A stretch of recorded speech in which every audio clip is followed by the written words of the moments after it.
Welcome to my step-by-step guide on how to enroll in any Trust program.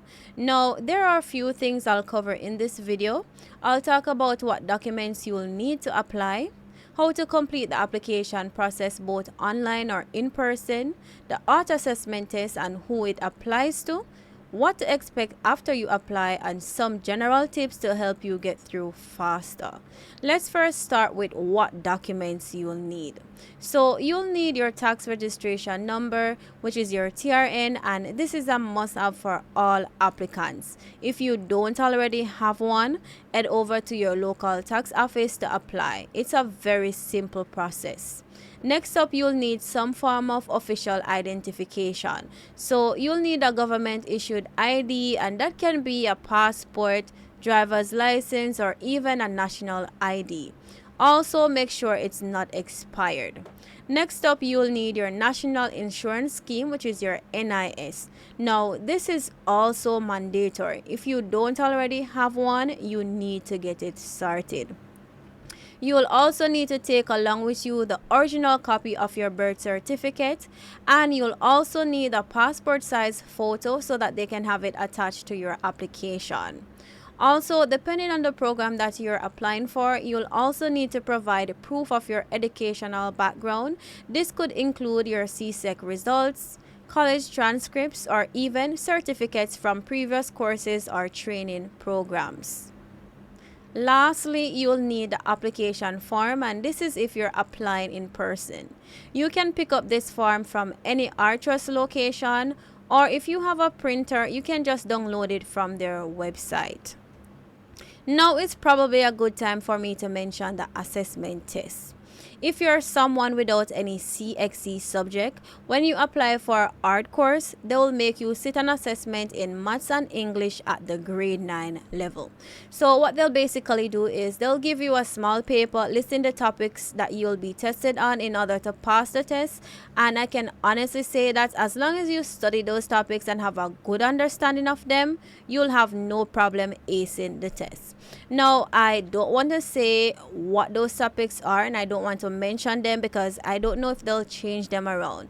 So again, just read everything that's on the paper and study them. I know someone who recently did the assessment test and they said it was not hard because they studied. What I do know is that everyone should definitely know the basic equations of mathematics. So you should know how to do your divisions, multiplication, subtractions, and additions. These are the foundation of maths, and you cannot go into any maths test without knowing how to divide, multiply, add, or subtract a number. So now that you know about the assessment, it's time to figure out which program you want to enroll in. Trust offers a wide range of options, so here's how we're going to narrow it down. We're going to first visit the Trust website, and that's their official website, and it's the best place to start. So what we're going to do, we're going to go to Google, and we're going to search Trust, and we're going to select this link right here. So once we're on the website, we're going to go to where it says programs.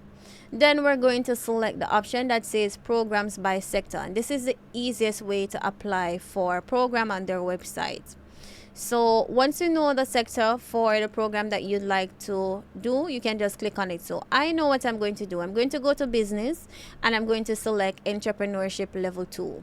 So once you found it, you just go ahead and select apply, and it will take you to this page. So on this page, it will show you how many institutions are currently doing the program that you'd like to do, and this one is showing that it's only one. So you'll select this option here, then you select the institution, and once you do that, you'll see additional information. So you'll see the name of the institution that you would be going to.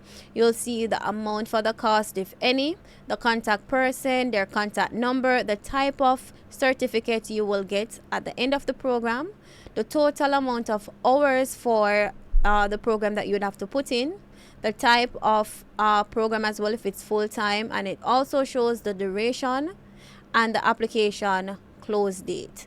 It also shows you the different units that you will be doing for those specific program that you'd like to do. So what you can do next to apply, you just select this button that says continue to application, and once you do that, it's going to take you to the application screen, which is a different screen. So here all you have to do is to just upload a copy of a passport size picture that you have. Then you're going to enter all of your information here in the personal information section. You will be required to enter your email address, and then you'll select this option that says send email verification code, because you're going to need this code towards the end of the application process. So scroll down. This is the program information section, where it shows you the information about the program.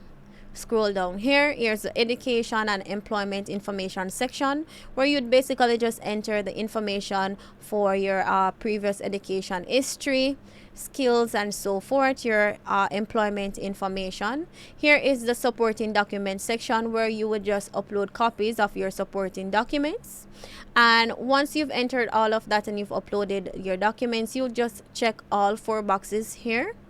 Then you would paste or type the verification code that was sent in your email previously. And once you've done that, you'll just select this option here that says submit application form. And what that will basically do is to just submit the application for you, and you will get a notification in your email to say that you've applied for the program. So whether you're doing the application online or in person, both processes are quite similar. You'll generally need to submit the same documents, and the application form itself is super straightforward. So just follow the instructions and fill in all of the relevant information, and then submit it if it's online, or you drop off the form if it's in person. To do the application in person, you would need to pick up an application form from a heart office that's closest to you. So you'll just let them know that you'd like to apply for a course, and they will give you the form to fill out. If you have all of the required documents with you, then you can fill out the form there and then. But if you don't, no big deal at all. You'll be able to take the form home to fill in all of the necessary information, and then you can take it back along with the documents like your ID, TRN, NIS, birth certificate, passport size photo, and proof of your qualification.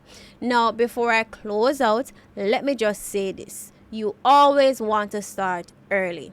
Some programs are watched hard by a lot of people, and as soon as it's open, it's full. So as soon as you see the program that you're interested in available, apply that instant and don't wait or procrastinate on it. Anyway, guys, that was my complete guide on enrolling in NTA programs. If you appreciate videos like this, then give me a thumbs up and also subscribe for more guides and tutorials. Also, if you have any questions, drop them in the comments. Thank you for watching. I'll catch you in the next one.